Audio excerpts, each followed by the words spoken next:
Hey guys, it's Shaylin and I'm here today with another writing video. Today, I have a single writing tip for you. So normally the way I do my videos is I try to go as into depth into a topic as possible and give you some juicy content. Today I am talking about a single writing tip, and it's because it is a writing tip that has really helped me, and it's on a topic that I'm actually not that good at, and that is world building. Recently, I have started working on a fantasy book as a personal project. I made an entire video about that, but I dabbled in fantasy when I was younger, and I just was not that good at it, and I didn't feel confident, and I've never felt confident with the world building. It's not among my strengths. I'm good at other shit. I'm not good at world building. So I don't feel confident enough to make a full video on world building because I'm honestly not that good at it. This one tip has really helped me. So my single world building tip is to see everything as a narrative. So what I mean by this is, rather than doing your world building as static facts, see it all as narrative. So for example, in the fantasy book that I'm developing, one of the countries or kingdoms, I don't even know what they'd be called, governed is through a council, and there's a pretty specific way that council members are chosen.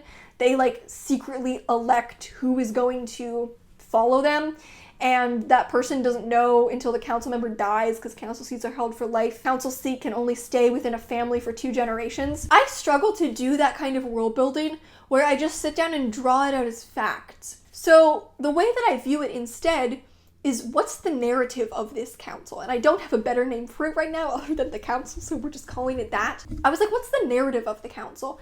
How did the council come to be? Rather than trying to think through what all the technical rules would be of how it works, I thought about one of the characters in the book whose father was a council member, and I thought about their narrative as father and son, how the rules have affected them, and I saw it as a story. And it helped me so much because I'm not great with world building and all the data, but I am much better at story.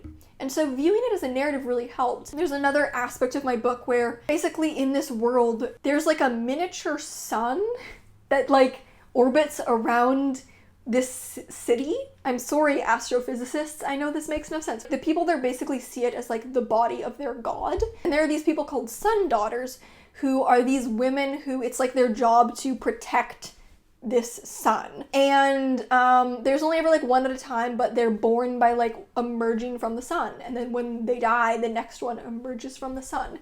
And the way that I developed all of the nuances of how this worked wasn't by sitting down drawing out a list of facts.